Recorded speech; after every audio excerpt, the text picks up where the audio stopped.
R V ಕಾಲೇಜಿನ ಪ್ರಾಂಶುಪಾಲರೇ, ಅಧ್ಯಾಪಕರೇ ಹಾಗೂ ವಿದ್ಯಾರ್ಥಿಗಳೇ, ಇವತ್ತು ನಮ್ಮ ಸ್ಕೂಲ್ ಆಫ್ ಥಿಯಾಸಫಿ ಆ್ಯಂಡ್ ಮೆಡಿಟೇಷನ್ನ ಈ ಒಂದು ದಿನದ ಕಾರ್ಯಕ್ರಮದಲ್ಲಿ ಮೊದಲು ಥಿಯಾಸಫಿ ಮತ್ತು ಥಿಯಾಸಫಿಕಲ್ ಸೊಸೈಟಿ ಬಗ್ಗೆ ನಿಮಗೆ ಪರಿಚಯಿಸೋದಕ್ಕೆ ನನಗೆ ಅವಕಾಶವನ್ನು ಮಾಡಿಕೊಟ್ಟಿದ್ದಾರೆ. ಸ್ಲೈಡ್ಸ್ ಕಾಣುತ್ತೆ ಎಲ್ರಿಗೂ? ಯಾರಿಗಾರು ಕನ್ನಡ ಅರ್ಥ ಆಗದಿರೋರು ಇದ್ದರೆ ಸ್ಲೈಡ್ಸ್ ಎಲ್ಲ ಇಂಗ್ಲೀಷಲ್ಲೇ ಇದೆ. So what is theosophy? Theosophy ಅಂದರೆ ಏನು? ಎಲ್ಲಿ ಕೇಳಿರ್ತೀರ ಈ ಪದನ? ಫಿಲಾಸಫಿ ಬಗ್ಗೆ ಗೊತ್ತಿರೋರಿಗೆ ಥಿಯಾಸಫಿನೂ ಸಹ ಗೊತ್ತಿರುತ್ತೆ, because they use the word. ಥಿಯಾಸ್ ಅನ್ನೋದು ಪ್ರಾಚೀನ ಗ್ರೀಕ್ ಭಾಷೆಯ ಒಂದು ಪದ. You don't have to take notes. I will share slides with your professor, so you all can share my slides. Slides ನಿಮಗೆ ಸಿಗುತ್ತೆ. ಏನ್ಷಿಯಂಟ್ ಗ್ರೀಕ್ ಭಾಷೆಯಲ್ಲಿ ಥಿಯೋಸ್ ಅಂದರೆ ಗಾಡ್, ನಾವು ದೇವರು ಅಂತ ಕರಿತೇವೆ. ಸಂಸ್ಕೃತದಲ್ಲಿ ಏನಂತ ಕರೀತಾರೆ ದೇವರಿಗೆ? ಬ್ರಹ್ಮ ಅಂಥೇಳಿ ಭಾಳಷ್ಟು ಕಡೆ ಉಪಯೋಗಿಸ್ತೀವಿ ನಾವು. ಬ್ರಹ್ಮ ಅಂದರೆ ಬ್ರಹ್ಮ, ವಿಷ್ಣು, ಮಹೇಶ್ವರ, ಟ್ರಿನಿಟಿಲಿರ್ತಕ್ಕಂಥ ಬ್ರಹ್ಮ ಅಲ್ಲ. ದೇವರು ಅನ್ನೋ ಒಂದು ಜನರಲ್ ಕಾನ್ಸೆಪ್ಟ್ಗೆ ಬ್ರಹ್ಮ ಅಂತೂ ಸಹ ನಾವು ಬಳಸ್ಬೋದು. ಮತ್ತು ಸೋಫಿಯಾ ಅಥವಾ ಸೋಫಿ ಅಥವಾ ಸೋಫಿಯಾ ಅಂದರೆ ವಿಸ್ಡಮ್, ಜ್ಞಾನ ಅಂತ ನಾವೇನು ನಮ್ಮ ಭಾಷೆಯಲ್ಲಿ ಕರಿತೇವೆ. ನಾಲೆಡ್ಜ್ ಅಲ್ಲ, ಮತ್ತು ನಾಲೆಡ್ಜ್ ಇಸ್ ಜಸ್ಟ್ ಇನ್ಫಾರ್ಮೇಷನ್ ಅಲ್ವಾ? ನಾವೆಲ್ಲ ಪಡ್ಕೊತಾ ಇರ್ತಕ್ಕಂಥ ನಾಲೆಡ್ಜ್ ಅಲ್ಲ, ವಿಸ್ಡಮ್. ನಾವು ಪಡ್ಕೊಂಡಿರ್ತಕ್ಕಂಥ ನಾಲೆಡ್ಜಿಂದ, ಆ ಇನ್ಫಾರ್ಮೇಷನಿಂದ ನಾವೇನು ಉನ್ನತವಾದಂಥ ವಿಚಾರಗಳನ್ನು ನಾವು ಆತ್ಮಕ್ಕೆ ತಿಳ್ಕೊಂಡಿರ್ತೀವಿ, ಅಲ್ಲಿ ಶೇಖರಣೆ ಆಗುತ್ತಲ್ಲ, ಅದು ವಿಸ್ಡಮ್, ಜ್ಞಾನ. ಕನ್ನಡದಲ್ಲಿ ಒಂದೊಂದು ಸತಿ ಇದಕ್ಕೆ ಅನುಭವ ಅಂತಲೂ ಕರೀತಾರೆ. ಅನುಭವ ಅಂದರೆ ಎಕ್ಸ್ಪೀರಿಯನ್ಸಿಂದ ಬರುವಂಥದ್ದು ಅನುಭವ, wisdom. You gain wisdom through your experiences and knowledge. So therefore theosophy ಅಂದರೆ ಬ್ರಹ್ಮಜ್ಞಾನ ಅಂತ ನಾವು ಕನ್ನಡದಲ್ಲಿ ಹೇಳ್ಬೋದು. ಏನು ಬ್ರಹ್ಮಜ್ಞಾನ ಅಂದರೆ? ಹಂಗಾರೆ ಬ್ರಹ್ಮನ, ದೇವರ ಬಗ್ಗೆ ಒಂದು ವಿಸ್ಡಮ್, ಅದರ ಬಗ್ಗೆ ಒಂದು ಜ್ಞಾನವನ್ನು ಬೆಳೆಸ್ಕೊಳ್ಳುವಂಥದ್ದು. ಹಾಗಾದರೆ ಇದೇನು ಹೊಸದ? ದೇವರು ಅನ್ನೋ ಕಾನ್ಸೆಪ್ಟ್ ಏನಾದರೂ ಹೊಸದ ಮನುಷ್ಯರಿಗೆ? ಇಲ್ಲ. ಪ್ರತಿಯೊಂದು ಧರ್ಮದಲ್ಲೂ ದೇವರ ಬಗ್ಗೆ ವಿವರಣೆ ಇದ್ದೇ ಇದೆ. ಹಿಂದೂ ಧರ್ಮದಲ್ಲಿ ದೇವರ ಬಗ್ಗೆ ವಿವರಣೆ ಇದೆ, ಕ್ರೈಸ್ತ ಮತದಲ್ಲಿದೆ, ಇಸ್ಲಾಂ ಧರ್ಮದಲ್ಲಿದೆ, ಬುದ್ಧ ಧರ್ಮದಲ್ಲೂ ದೇವರು ಅಂದರೆ ಏನು ಅನ್ನೋ ಒಂದು ಕಾನ್ಸೆಪ್ಟ್ ಇದೆ. ಎಲ್ಲ ಧರ್ಮದಲ್ಲೂ ತನ್ನದೇ ಆದಂಥ ಒಂದು ವಿಭಿನ್ನವಾದಂಥ ವಿಚಾರಗಳು ದೇವರ ಬಗ್ಗೆ ಆಯಾ ಧರ್ಮವನ್ನು ಪಾಲನೆ ಮಾಡ್ತಿರೋರು ಓದ್ತಾರೆ, ತಿಳ್ಕೊತಾರೆ, ಬೇರೆಯವ್ರಿಗೆ ಹೇಳ್ತಾರೆ ಮತ್ತು ಪಾಲಿಸ್ತಾರೆ ಅಲ್ವಾ? ಆದರೆ ಥಿಯಾಸಫಿ ಅಂದರೆ ಏನು? ಬ್ರಹ್ಮಜ್ಞಾನ ಅಂದರೆ ಏನು? ಇದು ಈ ಎಲ್ಲ ಧರ್ಮಗಳು ಹುಟ್ಟೋದಕ್ಕೂ ಮೊದಲು, ಧರ್ಮಗಳು ಅನ್ನುವ ಹೆಸರಿನಲ್ಲಿ ಜನ ಒಬ್ರಿಗೊಬ್ಬರು ಧರ್ಮದ ಗುಂಪುಗಳು ಹುಟ್ಟೋದಕ್ಕೂ ಮೊದಲು ಮನುಷ್ಯನಾಗಿ ಜೀವನವನ್ನು ಮಾಡ್ತಿದ್ದಾಗ, ಪ್ರಪಂಚದ ಯಾವುದೇ ಭಾಗದಲ್ಲಿ ಧರ್ಮದ ಹೆಸರಿಲ್ಲದೆ, ದೇಶದ ಹೆಸರು ಇಲ್ಲದೆ, ನಾಗರಿಕತೆಯ ಹೆಸರುಗಳೂ ಇಲ್ಲದೆ ಮನುಷ್ಯನಾಗಿ ಜೀವನ ಮಾಡ್ತಿದ್ದಾಗ ಅವನಿಗೆ ದೇವರ ಬಗ್ಗೆ ಏನು ಕಾನ್ಸೆಪ್ಟ್ ಇತ್ತು? ಅವನು ದೇವರಂದರೆ ಏನು ಅಂತ ಅಂದ್ಕೊಂಡಿದ್ದ? So that once universal religion ಅಂತಾರೆ. ಅಂದರೆ ಈಗ ಇರ್ತಕ್ಕಂಥ ಪ್ರಾಪಂಚಿಕ ಧರ್ಮಗಳು ಹುಟ್ಟೋದಕ್ಕೂ ಮೊದಲು ಮನುಷ್ಯನಾಗಿದ್ದಾಗ, ಕುವೆಂಪು ಅವರು ಹೇಳ್ದಂಗೆ ವಿಶ್ವಮಾನವನಾಗಿದ್ದಾಗ, ಯಾವ ಧರ್ಮನೂ ಇರಲಿಲ್ಲ ಅವನಿಗೆ.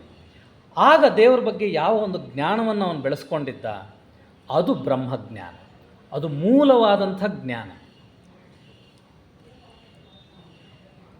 A system that embraces essential truth underlying every world religions. ಈ ಬ್ರಹ್ಮಜ್ಞಾನ ಅಂತಕ್ಕಂಥದ್ದು ಅದೇ ಮೂಲಭೂತವಾದಂಥ ಸತ್ಯ. ಅದು ಯೂನಿವರ್ಸಲ್, ಅಂದರೆ ಎಲ್ಲ ದೇಶದಲ್ಲೂ ಎಲ್ಲ ಸಂದರ್ಭದಲ್ಲೂ ಪ್ರತಿಯೊಬ್ಬ ವ್ಯಕ್ತಿಗೂ ಅನ್ವಯವಾಗುವಂಥ ಒಂದು ಮೂಲಭೂತ ಸತ್ಯ ಬ್ರಹ್ಮಜ್ಞಾನ ಅಂತಕ್ಕಂಥದ್ದು.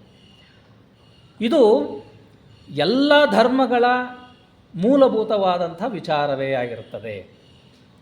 ಪ್ರತಿಯೊಂದು ಧರ್ಮವೂ ಸಹ ಬೇರೆ ಬೇರೆ ಹೆಸರಿನಲ್ಲಿ ದೇವರ ಬಗ್ಗೆ ವಿವರಣೆಯನ್ನು ಕೊಡ್ಬೋದು, ಬೇರೆ ಬೇರೆ ಕಥೆಗಳ ಮುಖಾಂತರ ದೇವರ ಬಗ್ಗೆ ಪರಿಚಯವನ್ನು ಮಾಡಿಕೊಡ್ಬೋದು, ಬೇರೆ ಬೇರೆ ವಿಧಾನಗಳು, ಕ್ರಿಯೆಗಳು, ಪ್ರಕ್ರಿಯೆಗಳು, ಪೂಜಾ ವಿಧಿವಿಧಾನಗಳ ಮುಖೇನ ಆ ದೇವರನ್ನು ಸೇರುವಂಥ ಅಥವಾ ಆ ಒಂದು ಶಕ್ತಿಯಲ್ಲಿ ಒಂದಾಗುವಂಥ ವಿಚಾರವನ್ನು ಹೇಳ್ಬೋದು.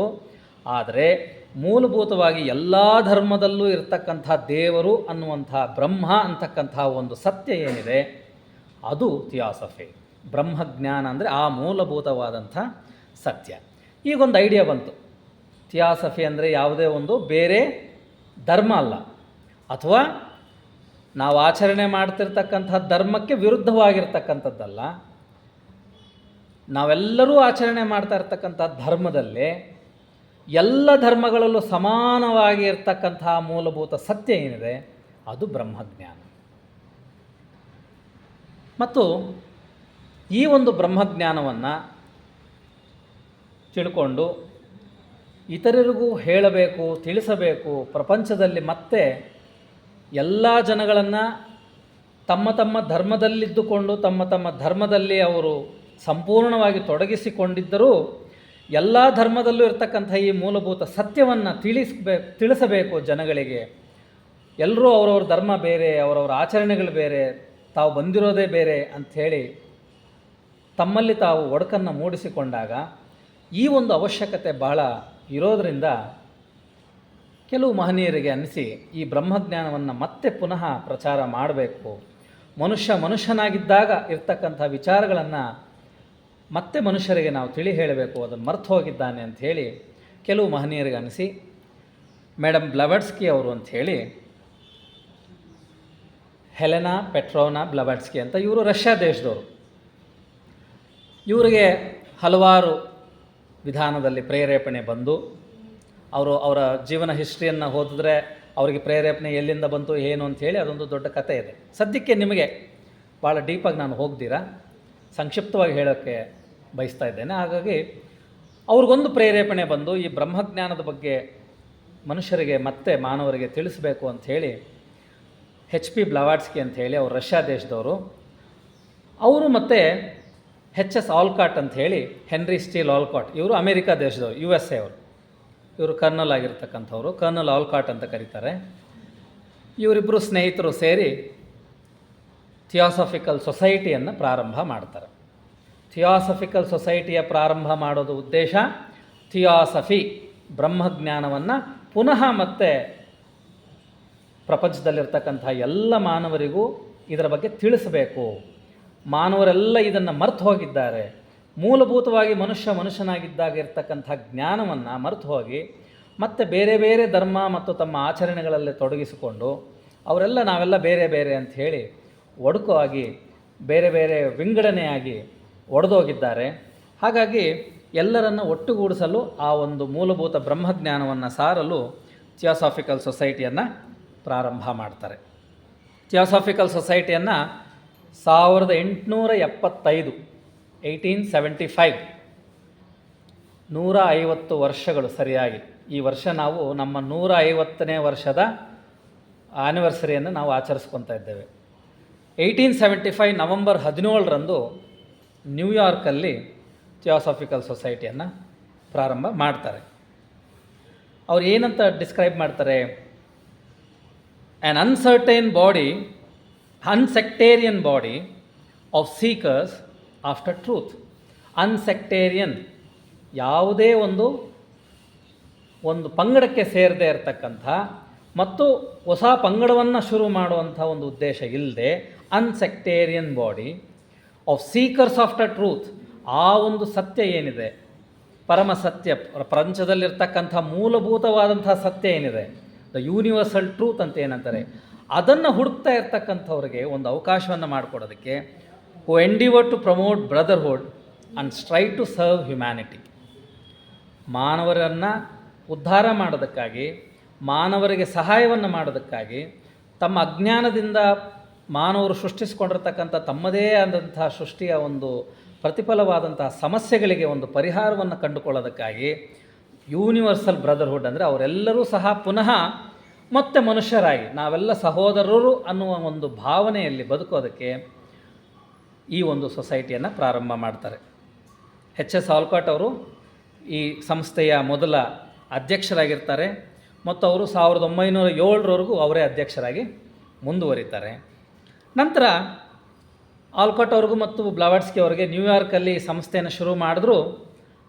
ಈ ಸಂಸ್ಥೆಗೆ ಹೆಡ್ ಕ್ವಾರ್ಟರ್ಸ್, ಕೇಂದ್ರ ಸ್ಥಾನ, ಅದನ್ನು ಒಂದು ಉತ್ತಮವಾದ ಸ್ಥಳವನ್ನು ಹುಡುಕಬೇಕು ಅಂಥೇಳಿ ಅವರಿಗೆ ಅನಿಸಿ, ಭಾರತ ದೇಶ ಬಿಟ್ಟು ಇದಕ್ಕೆ ಉತ್ತಮವಾದಂಥ ಸ್ಥಳ ಬೇರೊಂದಿಲ್ಲ, ಆ ಒಂದು ಬ್ರಹ್ಮಜ್ಞಾನದ ಚೈತನ್ಯ ಇನ್ನೂ ಉಳ್ಕೊಂಡಿರೋದು ಭಾರತ ದೇಶದಲ್ಲಷ್ಟೇ, ಆ ಒಂದು ದೇಶದಲ್ಲಿರ್ತಕ್ಕಂಥ ಜನ ಬ್ರಹ್ಮಜ್ಞಾನ ಮತ್ತು ಈ ಆಧ್ಯಾತ್ಮ ವಿಚಾರಗಳಿಗೆ ಹೆಚ್ಚು ಬೇಗ ಅವ್ರಿಗೆ ಅರ್ಥವಾಗುತ್ತೆ ಮತ್ತು ಆ ಒಂದು ದೇಶದಲ್ಲಿ ಇದಕ್ಕೆ ತಕ್ಕಂಥ ವಾತಾವರಣವೂ ಸಹ ಇದೆ ಅಂತ ಹೇಳಿ ಅವರು ನ್ಯೂಯಾರ್ಕಿಂದ ಇಲ್ಲಿರ್ತಕ್ಕಂಥ ಬಾಂಬೆಗೆ ಬಂದು ಇಳಿತಾರೆ.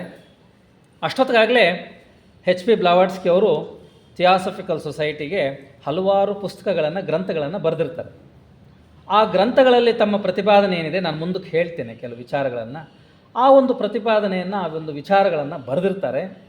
ಆ ಒಂದು ವಿಚಾರಗಳನ್ನು ಓದಿ ಪ್ರಭಾವಿತರಾದಂಥ ಭಾರತ ದೇಶದಲ್ಲಿರ್ತಕ್ಕಂಥ ಕೆಲವರು ಬ್ಲವಾಟ್ಸ್ಕಿ ಅವರು ಮತ್ತು ಆಲ್ಕಾಟ್ರು ಭಾರತಕ್ಕೆ ಬರ್ತಿದ್ದಾರೆ ಅಂತ ತಿಳ್ಕೊಂಡು ಅವರನ್ನು ವೆಲ್ಕಮ್ ಮಾಡ್ತಾರೆ ಬಾಂಬೆಯಲ್ಲಿ. ಅಲ್ಲಿಂದ ಭಾರತದಾದ್ಯಂತ ಬೇರೆ ಬೇರೆ ನಗರಗಳನ್ನು ನೋಡಿ ಕೊನೆಗೆ ನಮ್ಮ ಚೆನ್ನೈಯಲ್ಲಿರ್ತಕ್ಕಂಥ, ಇವಾಗೇನು ಚೆನ್ನೈ ಅಂತ ಕರಿತೀವಿ, ಆಗ ಅದು ಮೆಡ್ರಾಸ್ ಅಂತಿದ್ರು, ಮಡ್ರಾಸಲ್ಲಿರ್ತಕ್ಕಂಥ ಅಡಿಯಾರ್ ಅನ್ನುವ ಒಂದು ನದಿ ಮಡ್ರಾಸಲ್ಲಿ ಹರ್ಕೊಂಡೋಗಿ ಬಂಗಾಳ ಕೊಳ್ಳಿಯನ್ನು ಸೇರುತ್ತೆ. ಅಲ್ಲಿ ಆ ನದಿ ಮತ್ತು ಸಮುದ್ರ ಸೇರುವಂಥ ಒಂದು ತಟದಲ್ಲಿ ಒಂದು ಉತ್ತಮವಾದಂಥ ಪ್ರದೇಶವನ್ನು ನೋಡಿ ಅಲ್ಲಿ ನಮ್ಮ ಸೊಸೈಟಿಯ ಹೆಡ್ ಕ್ವಾರ್ಟರ್ಸನ್ನು ಸ್ಥಾಪನೆ ಮಾಡ್ತಾರೆ. ಅದನ್ನು ಅಡಿಯಾರ್ ಅಂತ ಕರೀತಾರೆ. ಅಡಿಯಾರ್ ಟೌನ್ ಅಂತ, ಈಗ ಅದು ಅಡಿಯಾರ್ ಸಿಟಿ ಆಗಿದೆ, ಚೆನ್ನೈ ಒಳಗೆ ಸೇರಿಕೊಂಡಿದೆ. ಅಡಿಯಾರಲ್ಲಿ ನಮ್ಮ ಹೆಡ್ ಕ್ವಾರ್ಟರ್ಸನ್ನು ಪ್ರಾರಂಭ ಮಾಡ್ತಾರೆ. ಇಲ್ಲಿ ಬ್ಲವಾಟ್ಸ್ಕಿ ಅವರು ಮತ್ತು ಆಲ್ಕಾಟ್ರು ಭಾರತ ದೇಶಕ್ಕೆ ಬಾಂಬೆಗೆ ಬಂದಾಗ ಅವರನ್ನು ಸ್ವಾಗತ ಮಾಡಿದಂಥ ಹಲವಾರು ಮಹನೀಯರು ಮತ್ತು ಅಡಿಯಾರಲ್ಲಿ ಆ ಒಂದು ಹೆಡ್ ಕ್ವಾರ್ಟರ್ ಬಿಲ್ಡಿಂಗ್ ಆಗ ಸ್ಥಾಪನೆ ಮಾಡಿದಾಗ ಇದ್ದಂಥ ಒಂದು ಬಿಲ್ಡಿಂಗ್, 1890ರಲ್ಲಿ ಆ ಒಂದು ಬಿಲ್ಡಿಂಗನ್ನು ಕಟ್ಟಿರ್ತಕ್ಕಂಥದ್ದು. ಆನಂತರ ಥಿಯಾಸಫಿಕಲ್ ಸೊಸೈಟಿ ಬಗ್ಗೆ, ಎಚ್.ಪಿ. ಬ್ಲವಾಟ್ಸ್ಕಿ ಅವರ ಬರವಣಿಗೆಗಳ ಬಗ್ಗೆ, ಎಚ್.ಎಸ್. ಆಲ್ಕಾಟ್ ಅವರ ಪುಸ್ತಕಗಳ ಬಗ್ಗೆ ಪರಿಚಯ ಡಾಕ್ಟರ್ ಆ್ಯನಿ ಬೆಸೆಂಟ್ ಅವ್ರಿಗಾಗುತ್ತೆ. ಡಾಕ್ಟರ್ ಆ್ಯನಿ ಬೆಸೆಂಟ್ ಅವರು ಆವಾಗ ಲಂಡನ್ನಲ್ಲಿದ್ದರು, ಬ್ರಿಟಿಷ್ ಪ್ರಜೆಯಾಗಿದ್ದರು. ಅವರು ಮೂಲತಃ ಐರ್ಲ್ಯಾಂಡ್ ಅವರ ಮೂಲ ತಂದೆ ತಾಯಿ ಹುಟ್ಟಿರ್ತಕ್ಕಂಥದ್ದು ಐರ್ಲ್ಯಾಂಡಲ್ಲಿ, ಆದರೆ ಅವರು ಇದ್ದಿದ್ದು ಲಂಡನ್ನಲ್ಲಿ. ಡಾಕ್ಟರ್ ಬೆಸೆಂಟ್ ಅವರು ಅಷ್ಟೊತ್ತಿಗಾಗಲೇ ಲಂಡನ್ನಲ್ಲಿ ಭಾಳ ಫೇಮಸ್ ಆಗಿದ್ದರು. ಅವರೊಬ್ಬ ಮಾರ್ಕ್ಸ್ವಾದಿಯಾಗಿ, ಕಮ್ಯುನಿಸ್ಟಾಗಿ, ಬೆಂಕಿಪಟ್ಟಣ ತಯಾರು ಮಾಡ್ತಾ ಇರ್ತಕ್ಕಂಥ ಕಾರ್ಮಿಕರು, ಮಹಿಳಾ ಕಾರ್ಮಿಕರ ಪರವಾಗಿ ಹೋರಾಟವನ್ನು ಮಾಡಿ ಅವರು ಭಾಳ ಹೆಚ್ಚು ಪ್ರಸಿದ್ಧಿಯಾಗಿದ್ದರು. ಅವರ ಹಕ್ಕುಗಳಾಗಿ, ಮಹಿಳೆಯರ ಹಕ್ಕುಗಳಿಗಾಗಿ ಅವರು ಹೋರಾಟವನ್ನು ಮಾಡಿದರು. ಅಷ್ಟೇ ಅಲ್ಲದೆ ಆಗಿನ ಒಂದು ಕಾಲದಲ್ಲಿ ಮಾರ್ಕ್ಸ್ವಾದದ ಒಂದು ಉತ್ತುಂಗದ ಅಲೆಯಲ್ಲಿ ಎಲ್ಲ ಕಡೆ ಭಾಷಣವನ್ನು ಮಾಡೋದರಲ್ಲಿ ಬಹಳ ಪ್ರಸಿದ್ಧಿಯನ್ನು ಪಡ್ಕೊಂಡಿದ್ದರು. ಉತ್ತಮ ವಾಗ್ಮಿಯಾಗಿದ್ದರು.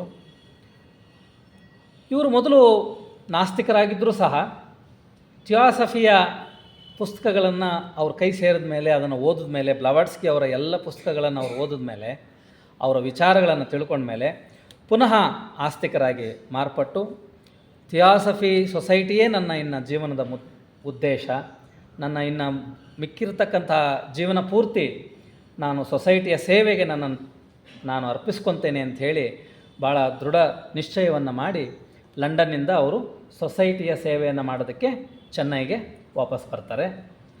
ಇಲ್ಲಿ ಆ್ಯನಿ ಬೆಸೆಂಟ್ ಅವರ ಆಗಮನ ಆಗೋದಕ್ಕೂ ಅಷ್ಟೊತ್ತಿಗೆ ಮೇಡಮ್ ಬ್ಲವಾಟ್ಸ್ಕಿ ಅವರು ಅನಾರೋಗ್ಯದ ಕಾರಣ ದೇಶವನ್ನು ಬಿಟ್ಟು ಹೋಗೋದಕ್ಕೂ ಹೆಚ್ಚು ಕಮ್ಮಿ ಸ್ವಲ್ಪ ಸಮಯ ಇರುತ್ತೆ. ಆ ಸಮಯದಲ್ಲಿ ಆಲ್ಕಾಟ್ ಅವರು ಸಹ ಅಧ್ಯಕ್ಷತೆಯನ್ನು ಆ್ಯನಿ ಬೆಸೆಂಟ್ ಅವರಿಗೆ ಬಿಟ್ಟುಕೊಡ್ತಾರೆ. ಅವರ ಒಂದು ನಾಯಕತ್ವವನ್ನು ಮೆಚ್ಚಿ, ಅವರ ಒಂದು ಜ್ಞಾನವನ್ನು ಮೆಚ್ಚಿ, ಅವರು ಭಾರತ ದೇಶಕ್ಕೆ ಬಂದು ಇಲ್ಲಿರ್ತಕ್ಕಂಥ ವೇದ ಉಪನಿಷತ್ತುಗಳನ್ನು, ಭಗವದ್ಗೀತೆಯನ್ನು ಸಂಪೂರ್ಣವಾಗಿ ಮೊದಲು ಸಂಸ್ಕೃತ ಕಲಿತು ಎಲ್ಲವನ್ನೂ ಅರ್ಥ ಮಾಡಿಕೊಂಡು ಅವುಗಳ ಬಗ್ಗೆ ಭಾಷ್ಯವನ್ನು ಬರೆಯೋದಕ್ಕೆ ಶುರು ಮಾಡಿ, ಭಾಷಣಗಳನ್ನು ಬರೆಯೋದಕ್ಕೆ ಶುರು ಮಾಡಿ, ಅವರ ಒಂದು ಜ್ಞಾನವನ್ನು ನೋಡಿ ಆಲ್ಕಾಟ್ರವರು ಮೇಡಮ್ ಬೆಸೆಂಟ್ ಆ್ಯನಿ ಬೆಸೆಂಟ್ ಅವರಿಗೆ ಅಧ್ಯಕ್ಷತೆಯನ್ನು ಬಿಟ್ಟುಕೊಡ್ತಾರೆ, ಅಥವಾ ಅವರ ನಾಯಕತ್ವವನ್ನು ಹೆಚ್ಚು ಒಪ್ಕೊತಾರೆ. ನಂತರ ಆಲ್ಕಾಟ್ ಅವರು ತೀರೋತಿದ್ದಂಗೆ ಡಾಕ್ಟರ್ ಆ್ಯನಿ ಬೆಸೆಂಟ್ ಅವರು ಸೊಸೈಟಿಯ ಅಧ್ಯಕ್ಷರಾಗ್ತಾರೆ. ಡಾಕ್ಟರ್ ಆ್ಯನಿ ಬೆಸೆಂಟ್ ಅವರು ಸೊಸೈಟಿ ಅಧ್ಯಕ್ಷರಾದ ಮೇಲೆ, ಎರಡನೇ ಅಧ್ಯಕ್ಷರಾದ ಮೇಲೆ ಸೊಸೈಟಿಗೆ ಒಂದು ಹೊಸ ಹುರುಪು, ಹೆಚ್ಚು ಪ್ರಚಾರ ಸಿಕ್ಕಿದ್ದು ಡಾಕ್ಟರ್ ಆ್ಯನಿ ಬೆಸೆಂಟ್ ಅವರ ನಾಯಕತ್ವದಲ್ಲಿ. ಭಾರತ ದೇಶದಲ್ಲಿ ಆ್ಯನಿ ಬೆಸೆಂಟ್ ಅವರು ಹೋಗದೇ ಇರತಕ್ಕಂಥ ಊರೇ ಇಲ್ಲ. ಪ್ರತಿಯೊಂದು ಊರಿಗೂ ಹೋಗಿ ಅವರು ಬರೀ ಸೊಸೈಟಿ ಕೆಲಸ ಅಷ್ಟೇ ಮಾಡ್ತಿರಲಿಲ್ಲ. ಇದು ಆಧ್ಯಾತ್ಮ ಸಂಸ್ಥೆ, ಆಧ್ಯಾತ್ಮ ವಿಚಾರಗಳನ್ನು ಹೇಳ್ತಾ ಇದ್ದರು. ಇದ್ರ ಜೊತೆ ಶೈಕ್ಷಣಿಕ ವಿಚಾರದಲ್ಲೂ ಅವರು ತೊಡಗಿಸ್ಕೊಂಡಿದ್ರು, ಶೈಕ್ಷಣಿಕ ಕ್ಷೇತ್ರದಲ್ಲಿ ತೊಡಗಿಸ್ಕೊಂಡಿದ್ರು. ಹೊಸ ಸ್ಕೂಲ್ಗಳನ್ನು ಪ್ರಾರಂಭ ಮಾಡೋದು, ಶಿಕ್ಷಣ ಇಲ್ಲದೇ ಇರತಕ್ಕಂಥ ಮಕ್ಕಳಿಗೆ, ಶಿಕ್ಷಣ ಸಿಗದೇ ಇರತಕ್ಕಂಥ ಮಕ್ಕಳಿಗೆಲ್ಲ ಸೇರಿಸಿ ಶಿಕ್ಷಣವನ್ನು ಕೊಡಿಸುವಂಥದ್ದು, ಈ ಒಂದು ಕ್ಷೇತ್ರದಲ್ಲೂ ತಮ್ಮನ್ನು ತಾವು ತೊಡಗಿಸ್ಕೊಂಡಿದ್ರು. ಅದರ ಜೊತೆಗೆ ಅವರು ರಾಜಕೀಯ ಕ್ಷೇತ್ರದಲ್ಲೂ ತಮ್ಮನ್ನು ತಾವು ತೊಡಗಿಸಿಕೊಂಡು, ಆಗ ಭಾರತ ದೇಶ ಸ್ವತಂತ್ರಕ್ಕಾಗಿ ಹೋರಾಡ್ತಾ ಇರ್ತಕ್ಕಂಥ, ಸ್ವತಂತ್ರ ಹೋರಾಟ ಉತ್ತುಂಗದ ಅಲೆಯಲ್ಲಿರ್ತಕ್ಕಂಥ ಒಂದು ಸಮಯ. ಆವಾಗ ಭಾರತೀಯರಿಗೆ ಸ್ವಾತಂತ್ರ್ಯ ಯಾಕೆ ಬೇಕು, ಯಾಕೆ ಬ್ರಿಟಿಷರ ಕೈಯಲ್ಲೇ ತುಂಬ ವರ್ಷ ಇದ್ದರೆ ಈ ಭಾರತ ಸಂಸ್ಕೃತಿ ಅನ್ನೋದೇ ಮತ್ತೆ ಮುಂದಕ್ಕೆ ಇಲ್ಲದೆ ಆಗುತ್ತೆ, ಭಾರತ ಸಂಸ್ಕೃತಿಯನ್ನು, ಭಾರತೀಯತೆಯನ್ನು ಕಾಪಾಡೋದಕ್ಕಾಗಾದರೂ ಸ್ವಾತಂತ್ರ್ಯ ಬೇಕು.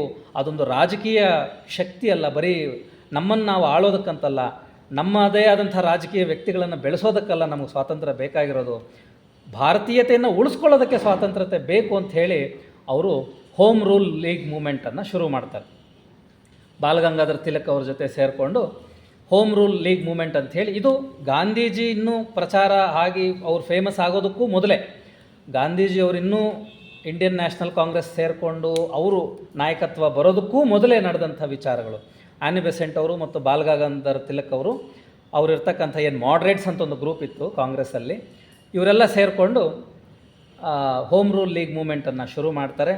ಹೀಗೆ ರಾಜಕೀಯದಲ್ಲೂ ಅವರು ಹೆಚ್ಚು ತೊಡಗಿಸ್ಕೊಂಡಿರ್ತಾರೆ, ಶೈಕ್ಷಣಿಕ ವಿಚಾರದಲ್ಲಿ ತೊಡಗಿಸ್ಕೊಂಡಿರ್ತಾರೆ, ಸಾಮಾಜಿಕ ಕಾರ್ಯಕ್ರಮಗಳಲ್ಲಿ ತೊಡಗಿಸ್ಕೊಂಡಿರ್ತಾರೆ. ಅದರ ಜೊತೆಗೆ ಥಿಯೋಸಾಫಿಕಲ್ ಸೊಸೈಟಿಯ ನಾಯಕತ್ವವನ್ನು ವಹಿಸಿಕೊಂಡು ಪ್ರೆಸಿಡೆಂಟಾಗಿ ಸೇವೆಯನ್ನು ಸಲ್ಲಿಸ್ತಾ ಇರ್ತಾರೆ. ಈ ಸಮಯದಲ್ಲೇ ನೀವು ಜಿಡ್ಡು ಕೃಷ್ಣಮೂರ್ತಿ ಅವರ ಹೆಸರನ್ನು ಕೇಳಿರ್ತೀರ. ಮೇಡಮ್ ಬೆಸೆಂಟ್ ಅವರೇ ನಮ್ಮ ಅಡಿಯಾರ್ ಕ್ಯಾಂಪಸ್ಸಲ್ಲಿ ಸೊಸೈಟಿಯ ಹೆಡ್ ಕ್ವಾರ್ಟರ್ಸಲ್ಲಿರ್ತಕ್ಕಂಥ ಒಬ್ಬ ಹುಡುಗ, ಅವನು ನೋಡಿ ಈತ ಮುಂದೆ ಒಬ್ಬ ಒಳ್ಳೆ ವಿಶ್ವಗುರು ಆಗ್ತಾನೆ ಅಂತ ಹೇಳಿ ಐಡೆಂಟಿಫೈ ಮಾಡಿ ಅವರಿಗೆ ಶಿಕ್ಷಣವನ್ನು ಕೊಡಿಸಿ, ಫಾರಿನ್ಗೆ ಕಳಿಸಿ, ಅಲ್ಲಿರ್ತಕ್ಕಂಥ ಇಂಗ್ಲೀಷ್ ಶಿಕ್ಷಣವನ್ನೆಲ್ಲ ಕೊಡಿಸಿ, ಇಲ್ಲಿರ್ತಕ್ಕಂಥ ಭಾರತೀಯ ಸಂಸ್ಕೃತಿ ಎಲ್ಲವನ್ನೂ ಹೇಳಿಕೊಟ್ಟು ಅವರನ್ನು ಉತ್ತಮ ವಾಗ್ಮಿಯಾಗಿ ತಯಾರು ಮಾಡ್ತಾರೆ. ಮತ್ತು ಜಿಡ್ಡು ಕೃಷ್ಣಮೂರ್ತಿ ಅವರು ಮುಂದೆ ಹೇಗೆ ಒಂದು ಭಾಳ ಪ್ರಸಿದ್ಧಿಯನ್ನು ಹೊಂದುತ್ತಾರೆ ಅಂಥೇಳಿ ತಮಗೆಲ್ಲರಿಗೂ ಗೊತ್ತಿರುವಂಥದ್ದು. ಹೀಗೆ ಹಲವಾರು ಮಹನೀಯರು, ಸಿ ಜನರಾಜ್ ದಾಸರು, ಆ್ಯನಿ ಬೆಸೆಂಟ್ ಅವರು ಆದಮೇಲೆ ಎನ್ ಶ್ರೀರಾಮ್ ಅವರು, ರಾಧಾ ಬರ್ನಿಯರ್ ಇವರೆಲ್ಲ ಅಧ್ಯಕ್ಷರಾಗಿ ಸೇವೆಯನ್ನು ಸಲ್ಲಿಸ್ತಾರೆ. ಐ.ಕೆ. ತೈಮಿನಿ ಅಂಥೇಳಿ ಇವರು ಸಹ ಬನಾರಸ್ ಹಿಂದೂ ವಿಶ್ವವಿದ್ಯಾಲಯದಲ್ಲಿ ಕೆಮಿಸ್ಟ್ರಿ ಪ್ರೊಫೆಸರ್ ಆಗಿ ಕೆಲಸ ಮಾಡ್ತಾ ಇರ್ತಕ್ಕಂಥವ್ರು. ಇವರು ಆ್ಯನಿ ಬೆಸೆಂಟ್ ಅವರ ಅನುಯಾಯಿಯಾಗಿ ಇವರು ಭಾರತೀಯತೆಯಲ್ಲಿರ್ತಕ್ಕಂಥ, ಭಾರತೀಯ ವೇದಗಳು ಉಪನಿಷತ್ತುಗಳಲ್ಲಿರ್ತಕ್ಕಂಥ ವಿಚಾರಗಳನ್ನು ಹೆಚ್ಚು ವೈಜ್ಞಾನಿಕವಾಗಿ ಜನರಿಗೆ ತಿಳಿಸಿ ಹೇಳೋದರಲ್ಲಿ ಬಹಳ ಪ್ರಸಿದ್ಧಿಯಾಗಿದ್ದರು. ಇವರು ಪತಂಜಲಿಯವರ ಯೋಗ ಸೂತ್ರಗಳನ್ನೆಲ್ಲ ವೈಜ್ಞಾನಿಕವಾಗಿ ದ ಸೈನ್ಸ್ ಆಫ್ ಯೋಗ ಅಂತ ಹೇಳಿ ಒಂದು ಪುಸ್ತಕವನ್ನು ಬರೆದಿದ್ದಾರೆ. ಇವರೆಲ್ಲ ಥಿಯೋಸಾಫಿಕಲ್ ಸೊಸೈಟಿಯ ಅಧ್ಯಕ್ಷರಾಗಿ ಮತ್ತು ಹಲವಾರು ಪದಾಧಿಕಾರಿಗಳಾಗಿ ಸೇವೆಯನ್ನು ಸಲ್ಲಿಸಿದಂಥವರು. ಈಗ ಸದ್ಯಕ್ಕೆ ಮಿಸ್ಟರ್ ಟಿಮ್ ಬಾಯ್ಡ್ ಅಂಥೇಳಿ ಇವರು ಅಮೇರಿಕನ್ ಪ್ರಜೆ, ಇವರು ಸೊಸೈಟಿಯ ಅಧ್ಯಕ್ಷರಾಗಿ ಸೇವೆಯನ್ನು ಸಲ್ಲಿಸ್ತಾ ಇದ್ದಾರೆ. ದೀಪಾ ಪಡಿ ಅಂಥೇಳಿ ಒರಿಸ್ಸಾದವರು, ಇವರು ವೈಸ್ ಪ್ರೆಸಿಡೆಂಟಾಗಿ ಸೇವೆಯನ್ನು ಸಲ್ಲಿಸ್ತಾ ಇದ್ದಾರೆ. ಮತ್ತು ಥಿಯೋಸಾಫಿಕಲ್ ಸೊಸೈಟಿ ಇದೊಂದು ಅಂತಾರಾಷ್ಟ್ರೀಯ ಸಂಸ್ಥೆ, ಇಂಟರ್ನ್ಯಾಷನಲ್ ಆರ್ಗನೈಸೇಷನ್. ಅಡಿಯಾರಲ್ಲಿ ಇದರ ಹೆಡ್ ಕ್ವಾರ್ಟರ್ಸ್. ಮತ್ತು ಪ್ರತಿ ದೇಶದಲ್ಲೂ ಸಹ ತನ್ನ ಸೆಕ್ಷನ್ಸ್ಗಳನ್ನು ಹೊಂದಿರುತ್ತೆ. ಹಾಗೆ ನಮ್ಮ ಇಂಡಿಯನ್ ಸೆಕ್ಷನ್ಗೆ ಪ್ರೆಸಿಡೆಂಟಾಗಿ ಸದ್ಯಕ್ಕೆ ಮಿಸ್ಟರ್ ಪ್ರದೀಪ್ ಗೋಹಿಲ್ ಅಂಥೇಳಿ ಇವರು ಸೇವೆಯನ್ನು ಸಲ್ಲಿಸ್ತಾ ಇದ್ದಾರೆ. ಇಲ್ಲಿರ್ತಕ್ಕಂಥದ್ದು ನಮ್ಮ ಕ್ಯಾಂಪಸ್ನ ಕೆಲವು ಭಾವಚಿತ್ರಗಳು. ಅಡಿಯಾರ್ ಕ್ಯಾಂಪಸ್ಸಲ್ಲಿರುವ ಹೆಡ್ ಕ್ವಾರ್ಟರ್ ಬಿಲ್ಡಿಂಗ್, ಅದ್ರ ಮುಂದೆ ಇರತಕ್ಕಂಥ ಗಾರ್ಡನ್ ಮತ್ತು ಉಳ್ಕೊಳ್ಳೋಕ್ಕೆ ವ್ಯವಸ್ಥೆ ಇರತಕ್ಕಂಥ ಲೆಡ್ ಬೀಟರ್ ಚೇಂಬರ್ಸ್ ಮತ್ತು ಬಿಗ್ ಬ್ಯಾನಿಯನ್ ಟ್ರೀ. ಕ್ಯಾಂಪಸ್ ಒಳಗೆ ಇರತಕ್ಕಂಥ ಸುಮಾರು ಅದೆಷ್ಟು ವರ್ಷಗಳ ಹಳೆಯದೋ ನನಗಂತೂ ಗೊತ್ತಿಲ್ಲ. ಭಾರತ ದೇಶದಲ್ಲಿ ಈಗ ಆಲದ ಮರ, ಹಳೆಯ ಆಲದ ಮರಗಳಲ್ಲಿ ಇದು 2ನೇ ಸ್ಥಾನದಲ್ಲಿದೆ. ಮೊದಲನೇದು ಅಸ್ಸಾಮಲ್ಲೆಲ್ಲೋ ಇದೆ, ಇದು 2ನೇ ಸ್ಥಾನದಲ್ಲಿ. ಅಷ್ಟು ಹಳೆಯ ಆಲದ ಮರ ಕ್ಯಾಂಪಸ್ ಒಳಗಿರ್ತಕ್ಕಂಥದ್ದು. ಮತ್ತು ಕ್ಯಾಂಪಸ್ ಒಳಗೆ ಎಲ್ಲ ಧರ್ಮಗಳು ಅವರವರ ಪ್ರಾರ್ಥನೆಯನ್ನು ಸಲ್ಲಿಸೋದಕ್ಕೆ ಅವಕಾಶ ಮಾಡಿಕೊಡ್ಬೇಕು ಅಂಥೇಳಿ ಇಲ್ಲೊಂದು ಹಿಂದೂ ದೇವಸ್ಥಾನ ಮತ್ತು ಬೌದ್ಧ ದೇವಸ್ಥಾನ ಕಾಣಿಸ್ತಾ ಇದೆ. ಅದೇ ರೀತಿ ಸಿಖ್ ಮತದವರಿಗೆ, ಇಸ್ಲಾಂ ಮತದವರಿಗೆ ಮತ್ತು ಕ್ರಿಶ್ಚಿಯನ್ರಿಗೆ ಒಂದು ಚರ್ಚು, ಹೀಗೆ ಎಲ್ಲ ಅವರವರ ಧರ್ಮದ ಆಚರಣೆಗಳನ್ನು ನಡೆಸ್ಕೊಳ್ಳೋದಕ್ಕೆ ಅವಕಾಶ ಮಾಡಿಕೊಡೋದಕ್ಕೆ ಒಂದೊಂದು ಸ್ಥಳವನ್ನು ಗುರುತಿಸಿ ಮಾಡಿದ್ದಾರೆ. ಇಲ್ಲಿರ್ತಕ್ಕಂಥದ್ದು ನಮ್ಮ ಪ್ರತಿ ವರ್ಷ ಅಡಿಯಾರಲ್ಲಿ ಹೆಡ್ ಕ್ವಾರ್ಟರ್ಸಲ್ಲಿ ಇಂಟರ್ನ್ಯಾಷನಲ್ ಕನ್ವೆನ್ಷನ್ ನಡೆಯುತ್ತೆ. ಆ ಕನ್ವೆನ್ಷನ್ಗೆ ಸುಮಾರು 1500ರಿಂದ 2000 ಜನ ಎಲ್ಲ ದೇಶದಿಂದ ಸೇರ್ತಾರೆ. ಆ ಒಂದು ಗ್ರೂಪ್ ಫೋಟೋವನ್ನು ಇಲ್ಲಿ ನೋಡ್ಬೋದು. ಏನು ಥಿಯಾಸಫಿ ಸೊಸೈಟಿಯ ಮುಖ್ಯ ಉದ್ದೇಶ ಏನು? What is the mission? To serve humanity by cultivating an ever deepening understanding and realisation of the ageless wisdom. ನಾನು ಹೇಳಿದೆ, ಈ ಬ್ರಹ್ಮಜ್ಞಾನ ಅಂತಕ್ಕಂಥದ್ದು ಇದಕ್ಕೊಂದು ಟೈಮ್ ಅನ್ನೋದಿಲ್ಲ, ಟೈಮ್ ಲಿಮಿಟ್ ಅನ್ನೋದಿಲ್ಲ. ಇದೊಂದು ಏಜ್ಲೆಸ್. ಇದು ಮೊದಲು ಇತ್ತು, ಅದು ಅನ್ವಯವಾಗುತ್ತೆ, ಈಗಲೂ ಅನ್ವಯವಾಗುತ್ತೆ, ಮುಂದೆ ಸದಾ ಕಾಲ ಅನ್ವಯವಾಗುವಂಥ ಒಂದು ಬ್ರಹ್ಮಜ್ಞಾನ, ಒಂದು ಸತ್ಯ. ಆ ಒಂದು ಸತ್ಯವನ್ನು ಅರ್ಥ ಮಾಡ್ಕೊಳ್ಳೋದಕ್ಕೆ, ನಮ್ಮ ಜೀವನದಲ್ಲಿ ನಾವು ಅಳವಡಿಸ್ಕೊಳ್ಳೋದಕ್ಕೆ, ಪ್ರತಿಯೊಬ್ಬರಿಗೂ ಸಹಾಯ ಮಾಡೋದಕ್ಕೆ ಸೊಸೈಟಿಯ ಒಂದು ಧ್ಯೇಯವಾಗಿ ಕಾರ್ಯವನ್ನು ನಿರ್ವಹಿಸುತ್ತೆ.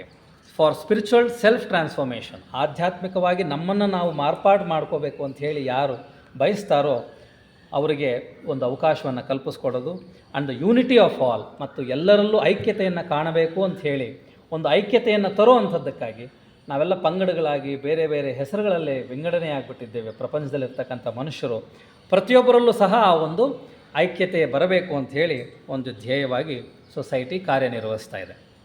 ಸೊಸೈಟಿಗೆ 3 ಮುಖ್ಯ ಉದ್ದೇಶಗಳು, 3 ಆಬ್ಜೆಕ್ಟ್ಸ್ ಆಫ್ ಥಿಯೋಸಾಫಿಕಲ್ ಸೊಸೈಟಿ. ಮೊದಲನೇದು, to form a nucleus of universal brotherhood of humanity.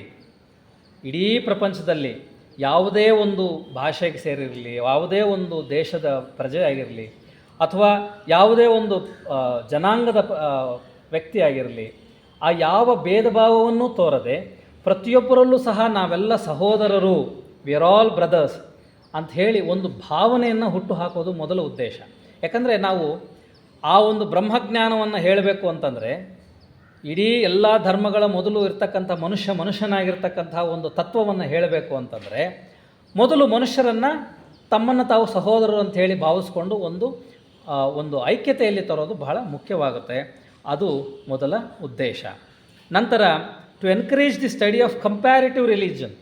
Comparative religion ಅಂತಂದರೆ ಕಂಪೇರ್ ಮಾಡ್ಕೊಂಡು ಜಗಳ ಮಾಡುವಂಥದ್ದಲ್ಲ.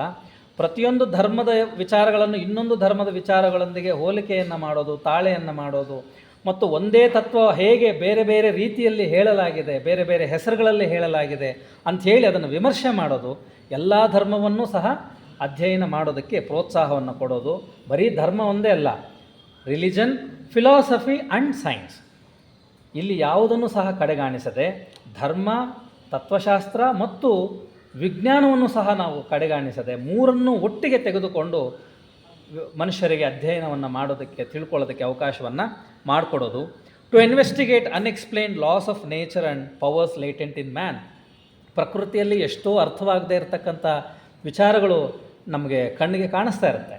ಪ್ರಕೃತಿ ಕೆಲವೊಮ್ಮೆ ನಮ್ಮ ಊಹೆಗೂ ಮೀರಿದಂಥ ಒಂದು ಚಟುವಟಿಕೆ ಪ್ರಕೃತಿಯಲ್ಲಿ ನಡೀತಾ ಇರುತ್ತೆ. ಅವಕ್ಕೆಲ್ಲ ಏನು ಕಾರಣ, ಅದು ಹೇಗೆ ಸಾಧ್ಯ, ಯಾವುದರಿಂದ ಪ್ರೇರೇಪಿತವಾಗಿ ಈ ಚಟುವಟಿಕೆಗಳು ನಡೆಯುತ್ತೆ ಅನ್ನೋದನ್ನು ತಿಳ್ಕೊಳ್ಳೋ ಒಂದು ಕುತೂಹಲ ಇರುತ್ತೆ ಪ್ರತಿಯೊಬ್ಬರಿಗೂ. ಆ ಒಂದು ಪ್ರಾಕೃತಿಕ ನಿಯಮಗಳು, ಪ್ರಾಕೃತಿಕ ಒಂದು ಸತ್ಯಗಳನ್ನು ತಿಳ್ಕೊಳ್ಳೋದಕ್ಕೆ ಪ್ರೋತ್ಸಾಹವನ್ನು ಕೊಡುವುದು. ಮತ್ತು ಮನುಷ್ಯನಿಗೂ ಸಹ ತನ್ನದೇ ಆದಂಥ ಒಂದು ವಿಭಿನ್ನವಾದ ಶಕ್ತಿ ಇದೆ. ಮನುಷ್ಯನಿಗೆ ತನ್ನದೇ ಆದಂಥ ಅಗೋಚರವಾದಂಥ ಮತ್ತು ಅವನ ಊಹೆಗೂ ಮೀರಿದಂಥ ಒಂದು ಚಟುವಟಿಕೆಗಳು ಮನುಷ್ಯನಲ್ಲೂ ಸಹ ನಡೆಯುತ್ತೆ. ಬೇರೆ ಪ್ರಾಣಿಗಳಿಗೆ ಸಾಧ್ಯವಾಗದೇ ಇರತಕ್ಕಂಥ, ಪ್ರಪಂಚದಲ್ಲಿ ಇನ್ಯಾವುದೇ ಜೀವಿಗೆ ಸಾಧ್ಯವಾಗದೇ ಇರತಕ್ಕಂಥ ವಿಚಾರಗಳು ಮನುಷ್ಯನಿಗೆ ಸಾಧ್ಯವಾಗುತ್ತೆ. ಈ ಮನುಷ್ಯನಲ್ಲಿರ್ತಕ್ಕಂಥ ಪವರ್ಸ್ ಏನಿದೆ, ಲೇಟೆಂಟ್ ಪವರ್ಸ್ ಏನಿದೆ, ಇದರ ಬಗ್ಗೆ ತಿಳ್ಕೊಳ್ಳೋದಕ್ಕೆ ಕುತೂಹಲವನ್ನು ಇರ್ತಕ್ಕಂಥ ವ್ಯಕ್ತಿಗಳಿಗೂ ಸಹ ಪ್ರೋತ್ಸಾಹವನ್ನು ನೀಡೋದು, ಇದು ಸೊಸೈಟಿಯ 3 ಮುಖ್ಯ ಉದ್ದೇಶಗಳಾಗಿದೆ. ನಮಗೆಲ್ಲ ಗೊತ್ತು, ಸೆಪ್ಟೆಂಬರ್ 11 ನಾವು ಡೇ ಆಫ್ ಯೂನಿವರ್ಸಲ್ ಬ್ರದರ್ಹುಡ್ ಅಂತ ಸೆಲೆಬ್ರೇಟ್ ಮಾಡ್ತೀವಿ. ಯಾಕೆ? ನಮಗೆ ಗೊತ್ತಿರ್ತಕ್ಕಂಥ ವಿಚಾರ ಏನು, ಆವತ್ತು ಸ್ವಾಮಿ ವಿವೇಕಾನಂದರು ಆ ಚಿಕಾಗೋನಲ್ಲಿ ನಡೆದಂಥ ವರ್ಲ್ಡ್ ರಿಲಿಜಿಯಸ್ ಪಾರ್ಲಿಮೆಂಟಲ್ಲಿ ಭಾಷಣವನ್ನು ಮಾಡಿದ್ರು. ಆ ಒಂದು ಪಾರ್ಲಿಮೆಂಟಲ್ಲಿ ಸ್ವಾಮಿ ವಿವೇಕಾನಂದರು ಭಾರತ ದೇಶದ ಪ್ರತಿನಿಧಿಯಾಗಿ ಸೆಪ್ಟೆಂಬರ್ 11 ಭಾಷಣವನ್ನು ಮಾಡಿದ್ರು 1893ರಲ್ಲಿ. ಅದೇ ಒಂದು ಪಾರ್ಲಿಮೆಂಟಲ್ಲಿ ಡಾಕ್ಟರ್ ಆ್ಯನಿ ಬೆಸೆಂಟ್ ಅವರು ಥಿಯಾಸಾಫಿಕಲ್ ಸೊಸೈಟಿಯ ಪರವಾಗಿ ಆವತ್ತೇ ಭಾಷಣವನ್ನು ಸಹ ಮಾಡಿರ್ತಾರೆ. ಈ ಮಹನೀಯರು ಭಾಷಣ ಮಾಡಿದಂಥ ಸೆಪ್ಟೆಂಬರ್ 11ರಂದು ನಾವು ಯೂನಿವರ್ಸಲ್ ಡೇ ಆಫ್ ಬ್ರದರ್ಹುಡ್ ಅಂತ ಹೇಳಿ ನಾವು ಇವತ್ತಿಗೂ ಸೆಲೆಬ್ರೇಟ್ ಮಾಡ್ತೇವೆ. ಮತ್ತು ಏನು ಈ ಯೂನಿವರ್ಸಲ್ ಬ್ರದರ್ಹುಡ್ ಅಂದರೆ, ನಾನು ಆಗಲೇ ಸಂಕ್ಷಿಪ್ತವಾಗಿ ಹೇಳಿದೆ, ಮನುಷ್ಯ ಈಗ ಇರ್ತಕ್ಕಂಥ ಈಗಿರ್ತಕ್ಕಂಥ ದೇಶದ ವಿಭಜನೆಗಳು, ಬಾರ್ಡರ್ಸು, ಇವೆಲ್ಲ ನಮಗೆ ಗೊತ್ತಿದೆ. ಮ್ಯಾಪ್ ನೋಡಿದ್ರೆ ಗೊತ್ತಾಗುತ್ತೆ. ಇದಕ್ಕೂ ಮೊದಲು ಏನಿತ್ತು? ಇದಕ್ಕೂ ಮೊದಲು ದೇಶವನ್ನು ಆಳ್ತಾ ಇರ್ತಕ್ಕಂಥ ರಾಜರು, ಮಹಾರಾಜರು ತಮ್ಮದೇ ಆದಂಥ ಒಂದು ಸಾಮ್ರಾಜ್ಯಗಳು ಕಟ್ಕೊಂಡಿದ್ರು. ಅದಕ್ಕೂ ಮೊದಲು ಹಲವಾರು ನಾಗರಿಕತೆಗಳಿದ್ವು. ಅಲ್ಲಲ್ಲಿ ಮನುಷ್ಯರು ಆ ಕೆಲವೊಂದು ನದಿಗಳ ದಡದಲ್ಲಿ ನಾಗರಿಕತೆಯನ್ನು ಮಾಡಿಕೊಂಡು ನಗರಗಳನ್ನು ಕಟ್ಟಿಕೊಂಡು ಅಲ್ಲಿ ನಾಗರಿಕತೆಗಳಿತ್ತು. ಅದಕ್ಕೂ ಮೊದಲು ಏನಿತ್ತು? ನಾಗರಿಕತೆಯು ಹುಟ್ಟೋದಕ್ಕೆ ಮೊದಲು ಏನಿತ್ತು? ನಾವೆಲ್ಲ ಎಲ್ಲಿಂದ ಬಂದಿದ್ದೇವೆ? ಹೋಮೋಸೆಪಿಯನ್ಸ್ ಅಲ್ವ? ಪ್ರಪಂಚದಲ್ಲಿ ಈಗಿರ್ತಕ್ಕಂಥ ಎಲ್ಲ ಮನುಷ್ಯರು ಹೋಮೋಸೆಪಿಯನ್ಸ್ ಅನ್ನುವ ಒಂದು ಪ್ರಭೇದ, right? So before Homo sapiens there was Homo erectus. Then where did Homo sapiens come from? Biology students here? Yeah. From? No. From where did they start? Of course they were, Homo sapiens got evolved from Homo erectus. Homo erectus ಇಂದ ಸಂಸರಣೆ ಹೊಂದಿ homo sapiens ಆದರು. Homo sapiens ಮೂಲತಃ ಎಲ್ಲಿಂದ ಬಂದರು? ಆಫ್ರಿಕಾದಿಂದ ಬಂದರು. ಆಫ್ರಿಕಾದಲ್ಲಿ homo sapiens ಮೊದಲು ಕಾಣಿಸ್ಕೊಂಡು ಅವರು ಇಡೀ ಪ್ರಪಂಚವನ್ನು ಪಾಪ್ಯುಲೇಟ್ ಮಾಡಿ ಇವತ್ತು ಇಡೀ ಪ್ರಪಂಚದಲ್ಲಿ ನಾವಿರ್ತಕ್ಕಂಥವರೆಲ್ಲ ಹೋಮೋ ಸೆಪಿಯನ್ಸ್. ಯಾರಾದರೂ ಹೋಮೋ ಎರೆಕ್ಟಸ್ ಇದೆಯಾ? ಯಾರಾದರೂ ಸ್ಪೀಷೀಸ್? ನೋ. ಅಥವಾ ಚಿಂಪಾಂಜಿ ಸ್ಪೀಷೀಸ್ ಏನಾದರೂ, ಚಿಂಪಾಂಜಿಂದ ಡೈರೆಕ್ಟಾಗಿ ಮನುಷ್ಯ ಆಗಿರ್ತಕ್ಕಂಥ ಸ್ಪೀಷೀಸ್ ಏನಾದ್ರು ಇದೆಯಾ? ಇಲ್ಲ. ಸೊ ನಾಗರಿಕತೆಗೂ ಮೊದಲು, ನಾಗರಿಕತೆಯನ್ನು ಮಾಡ್ಕೊಳ್ಳೋದಕ್ಕೂ ಮೊದಲು ಮನುಷ್ಯ ಅಲ್ಲಲ್ಲಿ ಸೆಟ್ಲಾಗಿ ಆಫ್ರಿಕಾ ದೇಶದಿಂದ ಇಡೀ ಪ್ರಪಂಚವನ್ನು ಅವನು ಹೇಗೆ ಪಾಪ್ಯುಲೇಟ್ ಮಾಡಿಕೊಂಡ, ಆಗ ಅವನಲ್ಲಿ ಏನಿತ್ತು ಭಾವನೆ, ಒಬ್ರಿಗೊಬ್ಬರು ಹೇಗೆ ಸ್ಪಂದಿಸ್ತಾ ಇದ್ರು. ಹೋಮೋಸೆಪಿಯನ್ ಇನ್ನೊಂದು ಹೋಮೋಸೆಪಿಯನ್ ನೋಡಿದಾಗ ಹೇಗೆ ಸ್ಪಂದಿಸ್ತಾ ಇದ್ದ? ನಾನು ಈ ದೇಶದವನು, ನೀನು ಆ ದೇಶದವನು ಅಂತ ಹೇಳಿದ್ರು ಭೇದ ಇತ್ತಾ? ಇರಲಿಲ್ಲ. ನನಗೆ ಈ ಭಾಷೆಯಿಂದ ಆ ಭಾಷೆ ಅಂತ ಭೇದ ಇತ್ತಾ? ಇರಲಿಲ್ಲ. ಅಥವಾ ನಾನು ಈ ದೇವರನ್ನು ನಂಬ್ತೀನಿ, ನೀನು ಆ ದೇವರನ್ನು ನಂಬ್ತೀನಿ ಅಂತ ಏನಾದ್ರು ಭೇದ ಇತ್ತಾ? ಇರಲಿಲ್ಲ. ಆ ಒಂದು ಐಕ್ಯತಾ ಮನೋಭಾವದಲ್ಲಿ ಏನಿದ್ದ ಮನುಷ್ಯ ಮೊದಲು, ಅವನಿಗೆ ದೇವರು ಅನ್ನುವ ಕಾನ್ಸೆಪ್ಟ್ ಗೊತ್ತಿತ್ತಾ ಇಲ್ಲವ? ಇದೊಂದು ಪ್ರಶ್ನೆ. ನಾಗರಿಕತೆ ಹುಟ್ಟುಕೊಂತು. ನಾಗರಿಕತೆ ಹುಟ್ಟೋದಕ್ಕೂ ಮೊದಲು ದೇವರು ಅನ್ನುವ ಒಂದು ಕಾನ್ಸೆಪ್ಟ್ ಇತ್ತು. ನಾಗರಿಕತೆ ಮತ್ತು ದೇವರು ಅನ್ನುವ ಕಾನ್ಸೆಪ್ಟ್ ಒಟ್ಟಿಗೆ ಬಂದದ್ದಲ್ಲ. ದೇವರು ಅನ್ನುವ ಕಾನ್ಸೆಪ್ಟ್ ಅನ್ನೋದು ಮೊದಲಿತ್ತು ಮನುಷ್ಯನಲ್ಲಿ. ಭಗವಂತ ಅಂದರೆ ಏನು ಅಂತ ಹೇಳಿ ಅವನಿಗೊಂದು ಐಡಿಯಾ ಇತ್ತು. ಇಷ್ಟು ಡೀಟೇಲಾಗಿ ಇಲ್ಲದೆ ಇರ್ಬೋದು, ಇಷ್ಟು ಕಥೆಗಳು, ಪುರಾಣಗಳು ಎಲ್ಲ ಇಲ್ಲದೆ ಇರ್ಬೋದು, ಗ್ರಂಥಗಳಿಲ್ಲದೆ ಇರ್ಬೋದು, ಅದರೊಂದು ಕಾನ್ಸೆಪ್ಟ್ ಅನ್ನೋದಿತ್ತು. ಆ ಒಂದು ಕಾನ್ಸೆಪ್ಟಲ್ಲಿ ಆ ಒಂದು ಸತ್ಯವನ್ನು ತಿಳ್ಕೊಳ್ಬೇಕಂತಂದರೆ ಮೊದಲು ನಾವೆಲ್ಲ ಮೂಲಭೂತವಾಗಿ ಬಂದಂಥ ಒಂದೇ ಜಾಗ, ಒಂದೇ ಸೋದರರು, ಮೀನ್ಸ್ ಬ್ರದರ್ಸ್ ಅನ್ನುವ ಒಂದು ಉದ್ದೇಶವನ್ನು ನಾವು ಮರೆತು ಹೋದರೆ ಅದು ನಾವು ಪಡ್ಕೊಳ್ಳೋದಕ್ಕೆ ಸಾಧ್ಯವಾಗೋದಿಲ್ಲ. ಹಾಗಾಗಿ ಯೂನಿವರ್ಸಲ್ ಬ್ರದರ್ಹುಡ್ ಅನ್ನತಕ್ಕಂಥದ್ದು ಸಾರ್ವತ್ರಿಕ ಸಹೋದರ ಭಾವ ಅಂತಕ್ಕಂಥದ್ದು ಮೊದಲ ಹೆಜ್ಜೆ. ನಾವೆಲ್ಲ ಸಹೋದರರು ಅಂತ ತಿಳ್ಕೊಂಡ್ರೇ ಮುಂದಕ್ಕೆ ಏನಾದರೂ ತಿಳ್ಕೊಳ್ಳೋದಕ್ಕೆ ಸಾಧ್ಯ. Religion, philosophy and science, comparative religion. ಇವಾಗ ರಿಲಿಜನ್ ಅಂದರೆ ಏನು?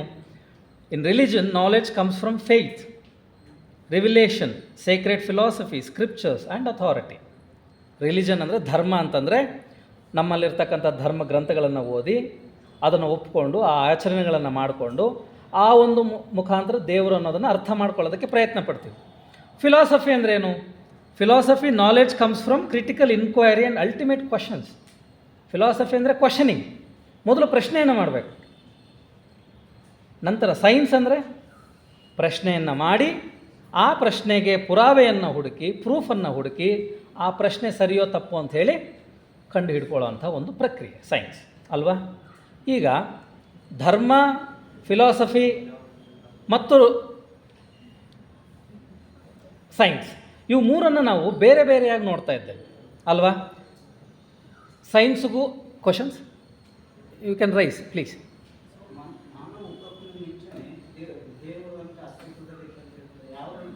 ಮಾನವರು ಹುಟ್ಟಕ್ಕೆ ಮುಂಚೆ ಅಂತ ಹೇಳಿಲ್ಲ, ಸಾರಿ, ಮಾನವರು ಅಂತ ಹೇಳಿಲ್ಲ. ನಾಗರಿಕತೆ ಹುಟ್ಟಕ್ಕೂ ಮೊದಲು ಮನುಷ್ಯ ಹೋಮೋಸೆಪಿಯನ್ ಪ್ರಪಂಚವನ್ನು, ಇಡೀ ಪ್ರಪಂಚವನ್ನು ಹರಡಿ ತನ್ನ ಒಂದು ಪಾಪ್ಯುಲೇಷನ್ ಬೆಳೆಸ್ಕೊಂಡಾಗ ಅವನಲ್ಲಿ ಸಹ ದೇವರು ಅಂತಕ್ಕಂಥ ವಿಚಾರ ಇತ್ತು. ಅದನ್ನೇ ಹೇಳ್ತಾರೆ, ಅದನ್ನು ಹೇಳೋದಕ್ಕೆ ಈ ಸೊಸೈಟಿ ಇರೋದು. Thank you. ಸೊ ಅದು ಯಾವ ರೀತಿ ಅಂತ ಕೇಳಿದ್ರಲ್ಲ ನೀವು ಪ್ರಶ್ನೆ, ಅದೇ ಪ್ರಶ್ನೆ. ಅದು ಗೊತ್ತಿಲ್ಲ ಯಾವ ರೀತಿ ಇತ್ತು, ಅದನ್ನು ತಿಳ್ಕೊಳ್ಳೋದಕ್ಕೆ ನಾವು ಸೊಸೈಟಿಯ ಮುಖ್ಯ ಉದ್ದೇಶ ಯಾವ ರೀತಿ ಇತ್ತದು ಅಂತಕ್ಕಂಥದ್ದು. ಈಗ ಸೈನ್ಸ್, ರಿಲಿಜನ್ ಆ್ಯಂಡ್ ಫಿಲಾಸಫಿಗೆ ಬರೋಣ. ಇವು ಮೂರನ್ನು ನಾವು ಸಾಮಾನ್ಯವಾಗಿ ಏನು ಮಾಡ್ತೇವೆ, ಬೇರೆ ಬೇರೆ. ಸೈನ್ಸ್ ಪ್ರೊಫೆಸರಾ, ಇವರು ಫಿಲಾಸಫಿ ಪ್ರೊಫೆಸರ್ ಜೊತೆ ವಾಗ್ವಾದಕ್ಕೆ ಇಳಿಯೋದು. ಏನಿದೆ ರೀ ನಿಮ್ಮ ಫಿಲಾಸಫಿಲಿ, ಒಂದು ಎಕ್ಸ್ಪೆರಿಮೆಂಟ್ ಇಲ್ಲ, ಒಂದು ಅಬ್ಸರ್ವೇಷನ್ ಇಲ್ಲ, ಒಂದು ಡೈರಿ ಬರೆಯಲ್ಲ, ಸುಮ್ಮನೆ ಕೂತ್ಕೊಂಡು ಕತೆ ಗೀಚ್ ಇಷ್ಟು ದಪ್ಪ ಬುಕ್ಕು ಕೊಡ್ತೀರಾ, HOD ಕೆಲಸ ಎಲ್ಲ ಎತ್ಕೊಂಡು ಹೋಗಿ ಕೊಡ್ತಾರೆ, PhD ಬಂದ್ಬಿಡುತ್ತೆ ಅಲ್ವಾ. ಅಷ್ಟೇ ತಾನೇ.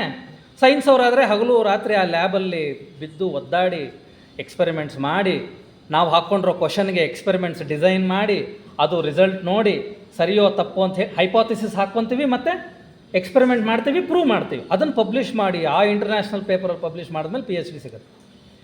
ಇನ್ನು ಧರ್ಮದ ವಿಚಾರದಲ್ಲಿ ಧರ್ಮಗುರುಗಳ ಜೊತೆ ಇವರಿಬ್ಬರು ಜಗಳಕ್ಕೆ ಇಳಿತಾರೆ.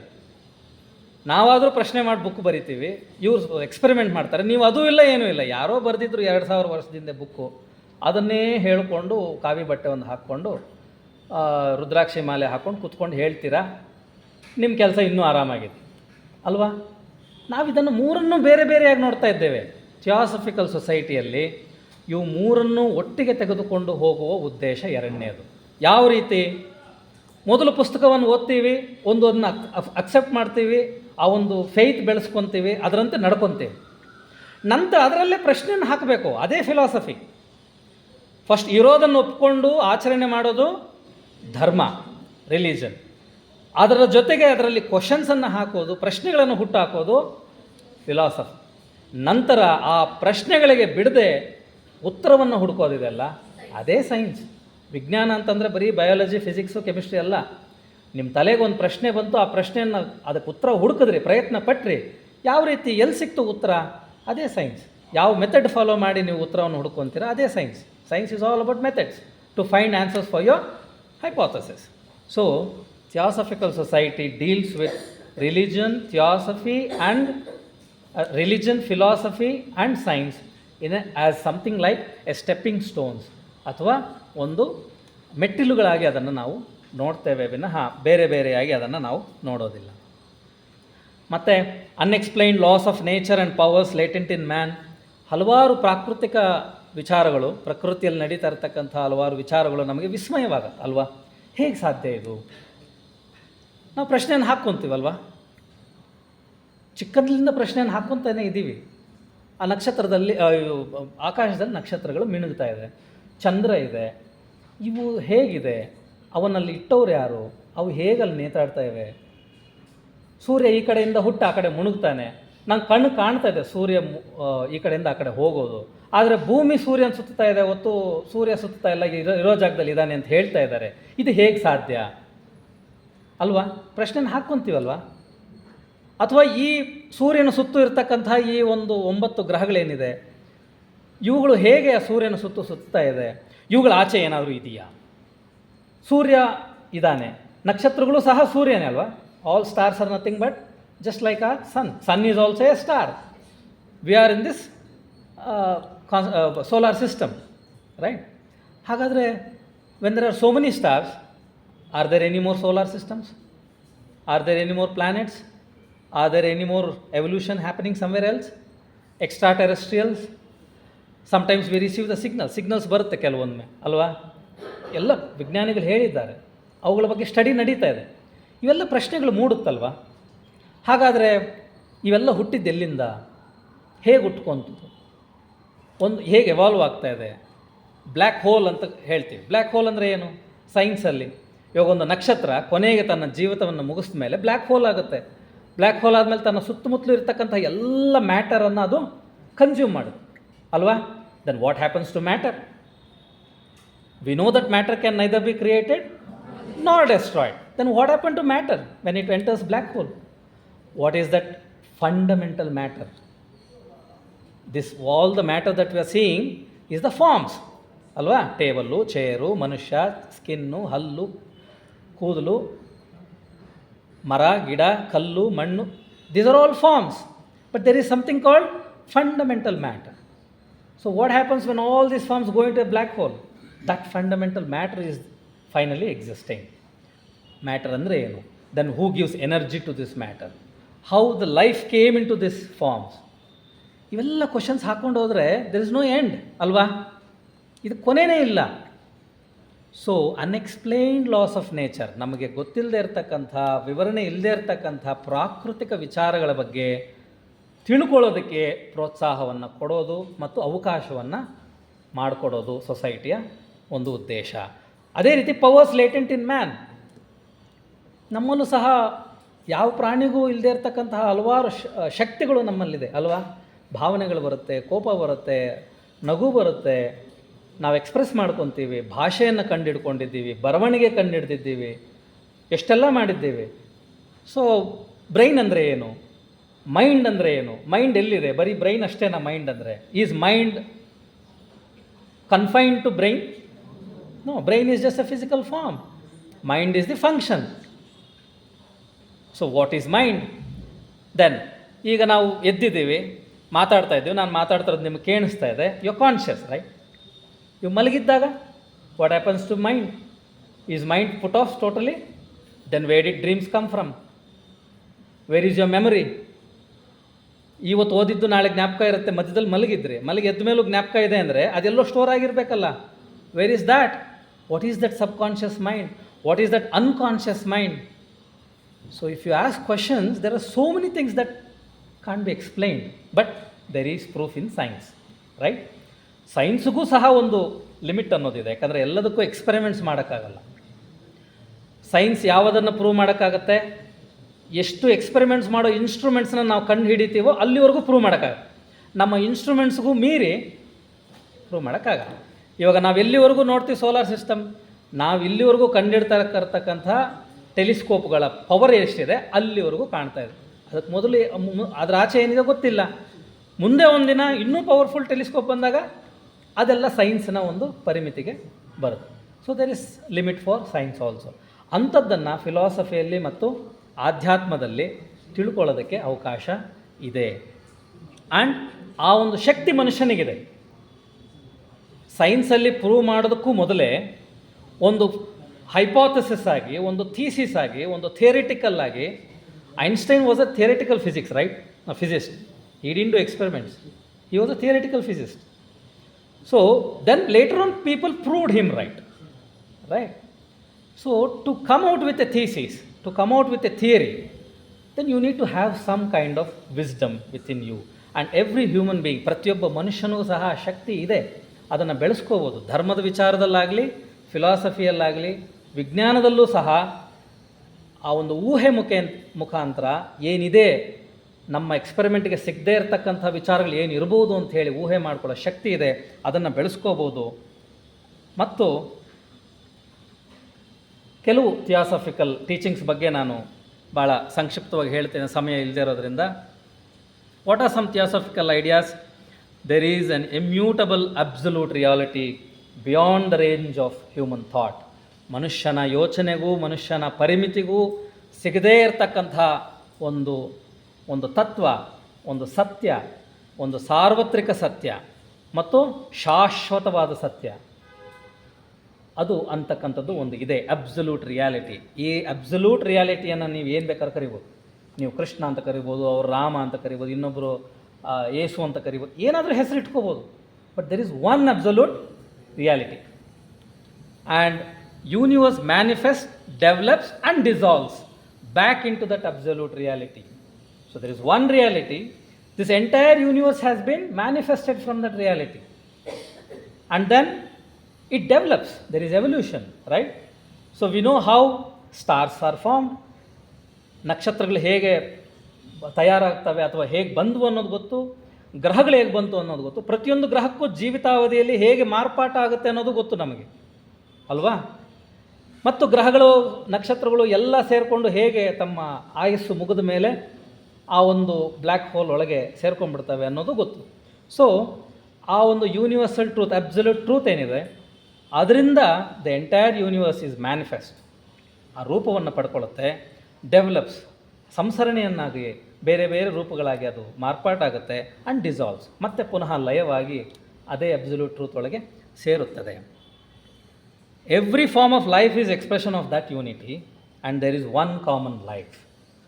ಸೊ ಆ್ಯಸ್ ಹ್ಯೂಮನ್ಸ್, ನಾವು ಮನುಷ್ಯರಾಗಿ ನಮ್ಮಲ್ಲಿರ್ತಕ್ಕಂತಹ ಒಂದು ಜೀವಿ ಏನಿದೆ, ಇದೊಂದು ದೇಹ, ಮನುಷ್ಯ ದೇಹ, ಇದೊಂದು body, it's a physical body, right? There is something living in this body. What is that entity? ಈ ದೇಹದಲ್ಲಿ ನಾನು ಅಂತ ಹೇಳಿ ನಾವೇನು ಕರಿತಾ ಇದ್ದೀವಿ ನಮ್ಮನ್ನು ನಾವು, ಅದು ಏನು, ಅದರ ರೂಪ ಏನು ಅಂತಕ್ಕಂಥದ್ದು ತಿಳ್ಕೋಬೇಕು. ಮತ್ತು ಎಲ್ಲರಲ್ಲೂ ಇರ್ತಕ್ಕಂಥ ಈ ನಾನು ಅಂತಕ್ಕಂಥ ಒಂದು ಜೀವಿ ಏನಿದೆ, ಅದರ ಮೂಲ ಅದೇ ಅಬ್ಸಲ್ಯೂಟ್ ಟ್ರೂತ್, ಅದೇ ಸಾರ್ವತ್ರಿಕ ಸತ್ಯ ಅಂತಕ್ಕಂಥದ್ದು.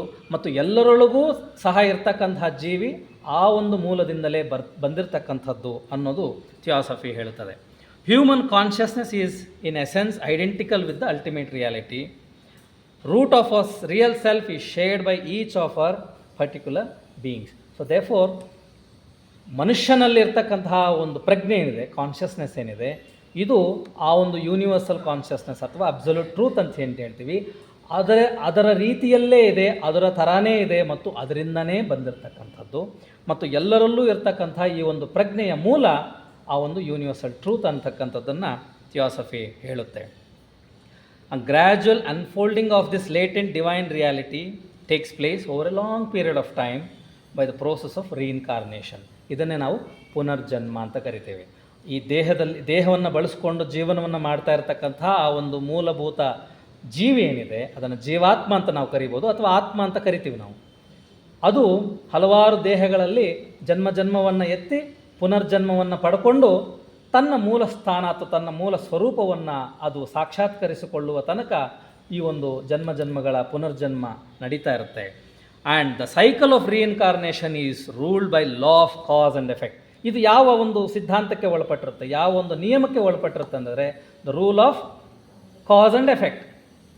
ಕ್ರಿಯೆ ಮತ್ತು ಪ್ರಕ್ರಿಯೆ ಅಥವಾ ಕ್ರಿಯೆ ಮತ್ತು ಪರಿಣಾಮ, ಅದನ್ನು ನಾವು ಲಾ ಆಫ್ ಕರ್ಮ ಸಿದ್ಧಾಂತ ಅಂತ ಕರಿತೀವಿ. ಕರ್ಮ ಸಿದ್ಧಾಂತಕ್ಕೆ ಅನುಗುಣವಾಗಿ ಈ ಒಂದು ಪುನರ್ಜನ್ಮದಲ್ಲಿ ಆ ಒಂದು ಜೀವಿ ತನ್ನ ಸಾಕ್ಷಾತ್ಕಾರವನ್ನು ಪಡೆಯುತ್ತೆ.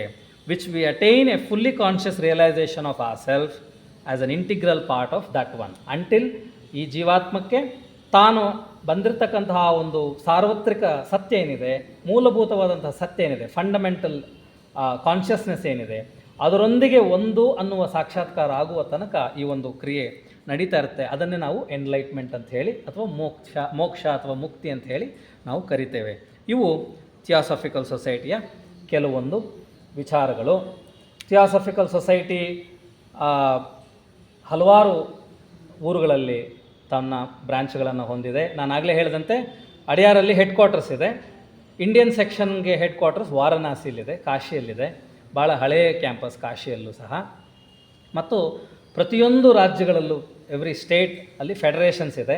ಅದೇ ರೀತಿ ನಮ್ಮದೊಂದು ಕರ್ನಾಟಕ ಥಿಯಾಸಫಿಕಲ್ ಫೆಡರೇಷನ್ ಬಿಲ್ಡಿಂಗ್ ನೀವು ಬರ್ತಿದ್ದಂತೆ ಗೇಟಲ್ಲಿ ಕಾಣಿಸುತ್ತೆ. ಪ್ರತಿಯೊಂದು ಫೆಡರೇಷನ್ಗೂ ಸಹ ಲಾಡ್ಜಸ್ ಇರ್ತವೆ, ಅಂದರೆ ಯೂನಿಟ್ಸ್ ಇರ್ತವೆ, ಅದನ್ನು ನಾವು ಲಾಡ್ಜ್ ಅಂತ ಕರಿತೀವಿ. ಸೊ ಇದು ನಾವಿರ್ತಕ್ಕಂಥದ್ದು ಈಗ Bengaluru city lodge, Bengaluru city unit. ಇದೇ ರೀತಿ ಮಲ್ಲೇಶ್ವರಮಲ್ಲಿದೆ, ವಿಜಯನಗರದಲ್ಲಿದೆ, ಮತ್ತು ಬೇರೆ ಬೇರೆ ಊರುಗಳಲ್ಲಿ ಮೈಸೂರು, ತುಮಕೂರು, ಕೋಲಾರ, ಚಿಂತಾಮಣಿ, ಚಿಕ್ಕಬಳ್ಳಾಪುರ, ಶ್ರೀನಿವಾಸಪುರ, ಮತ್ತು ಧಾರವಾಡ, ಬೆಳಗಾವಿ, ಕೊಟ್ಟೂರು, ಈ ರೀತಿ ಹಲವಾರು ಊರುಗಳಲ್ಲಿ ನಮ್ಮ ಸೊಸೈಟಿ ಇದೆ. ನೀವು ಬೇರೆ ಬೇರೆ ಊರುಗಳಿಂದ ವಿದ್ಯಾರ್ಥಿಗಳು ಬಂದಿದ್ದೀರಾ. ನಿಮ್ಮ ಊರಲ್ಲಿ ಯಾವತ್ತಾದರೂ ಬ್ರಹ್ಮಜ್ಞಾನ ಸಮಾಜ ಅಥವಾ ಥಿಯಾಸಾಫಿಕಲ್ ಸೊಸೈಟಿ ಬೋರ್ಡ್ ನೋಡಿದಾಗ ಒಮ್ಮೆ ಭೇಟಿ ಕೊಟ್ಟು ನೋಡಿ. ಒಂದು ಸತಿ ನಾನು ಹೋಗಿದ್ದೆ, ಲೆಕ್ಚರ್ ಕೇಳಿಸ್ಕೊಂಡಿದ್ದೆ ಅಂತ ಹೇಳಿ ಜ್ಞಾಪಕ ಬಂದಾಗ ಭೇಟಿ ಕೊಟ್ಟು ನೋಡ್ಬೋದು. ಅದೇ ರೀತಿ ನಾವು ವರ್ಲ್ಡ್ ಫೆಡರೇಷನ್ ಆಫ್ ಯಂಗ್ ಥಿಯಾಸಾಫಿಸ್ಟ್ ಅಂತ ನಮ್ಮದೊಂದು ಗ್ರೂಪ್ ಇದೆ ಥಿಯಾಸಾಫಿಕಲ್ ಸೊಸೈಟಿಯಲ್ಲಿ. ಇಲ್ಲಿ 40 ವರ್ಷಕ್ಕಿಂತ ಕಮ್ಮಿ ವಯಸ್ಸು ಇರ್ತಕ್ಕಂಥ ಥಿಯಾಸಫಿ ಇಂಟ್ರೆಸ್ಟ್ ಇರ್ತಕ್ಕಂಥವ್ರು ಈ ಗ್ರೂಪ್ನಲ್ಲಿ ಸೇರ್ಕೊತವೆ. ನಾವು ಪ್ರತಿ ವರ್ಷ ಹಲವಾರು ಜಾಗಗಳಲ್ಲಿ ನಮ್ಮ ಆ್ಯನ್ಯುವಲ್ ವರ್ಕ್ಶಾಪ್ಸನ್ನು ಕಂಡಕ್ಟ್ ಮಾಡ್ತೀವಿ. ಇತ್ತೀಚೆಗೆ ಹೋದ ವರ್ಷ ಮಾಡಿರ್ತಕ್ಕಂಥದ್ದು ಹಿಮಾಲಯ ಪರ್ವತಗಳಲ್ಲಿ ಭುವಾಲಿ ಅಂತ ಹೇಳಿ ಒಂದು ಊರಿದೆ. ಅಲ್ಲೂ ಸಹ ನಾವು ಒಂದು ಆ್ಯನ್ಯುವಲ್ ವರ್ಕ್ಶಾಪ್ 3 days ವರ್ಕ್ಶಾಪನ್ನು ಮಾಡಿದ್ವಿ. ಮತ್ತು ಈ ಕಡೆ ಇರ್ತಕ್ಕಂಥ ಪಿಕ್ಚರ್ಸು ಇದೇ ಒಂದು ಹಾಲಲ್ಲಿ, ಈ ಕ್ಯಾಂಪಸ್ಸಲ್ಲಿ 1 ತಿಂಗಳಿಂದ ನಾವು ಮಾಡಿದಂಥ ಒಂದು ಮೀಟಿಂಗ್, ಅದು ಸಹ 4 ದಿನದ ಮೀಟಿಂಗ್ ನಡೀತು. ಸೊ ವಯಸ್ಸಾದವರು ದೊಡ್ಡವರೆಲ್ಲ ಥಿಯಾಸಫಿಕಲ್ ಲೆಕ್ಚರ್ಸಲ್ಲಿ ಮೀಟಿಂಗ್ಸಲ್ಲಿ ತೊಡಗಿಸ್ಕೊತಾರೆ, ಅದರಲ್ಲೂ ಎಲ್ರಿಗೂ ಆಹ್ವಾನ ಇರುತ್ತೆ. ಆದರೆ ಯುವಕರಿಗೆ 40 ವರ್ಷಕ್ಕಿಂತ ಕಮ್ಮಿ ವಯಸ್ಸಿನವ್ರಿಗೆ ನಮ್ಮದೇ ಆದಂಥ ಒಂದು ಚಟುವಟಿಕೆಗಳು, ನಮ್ಮದೇ ಆದಂಥ ಒಂದು ರೀತಿಯಲ್ಲಿ ಥಿಯಾಸಫಿಯನ್ನು ಅರ್ಥ ಮಾಡಿಕೊಂಡು ಇದೇ ಒಂದು ಬ್ರಹ್ಮಜ್ಞಾನವನ್ನು ಹೆಚ್ಚು ಮೆಡಿಟೇಷನ್ ಮತ್ತು ಯೋಗ ಆ್ಯಂಡ್ ಮೆಡಿಟೇಷನ್ಗೆ ಹೆಚ್ಚು ಒತ್ತನ್ನು ನೀಡಿ ಬ್ರಹ್ಮಜ್ಞಾನವನ್ನು ತಿಳ್ಕೊಳ್ಳುವಂಥ ಒಂದು ಪ್ರಯತ್ನದಲ್ಲಿ ಯುವಕರು ನಾವೊಂದು ಗ್ರೂಪನ್ನು ಮಾಡಿಕೊಂಡಿದ್ದೇವೆ. ಆಸಕ್ತಿ ಇರೋರು ಒಂದು ಬುಕ್ಕನ್ನು ನಾನು ಟೇಬಲ್ ಮೇಲೆ ಇಟ್ಟಿರ್ತೀನಿ, ನಿಮ್ಮ ವಾಟ್ಸಪ್ ನಂಬರನ್ನು ಕೊಟ್ಟರೆ ಈ ಒಂದು ಯೂತ್ ಕನ್ವೆನ್ಷನ್ ಆ್ಯಕ್ಟಿವಿಟೀಸ್ ಏನಾದ್ರು ನಡೆದಾಗ ಮೆಸೇಜನ್ನು ಕಳಿಸ್ತೇನೆ. Thank you so much.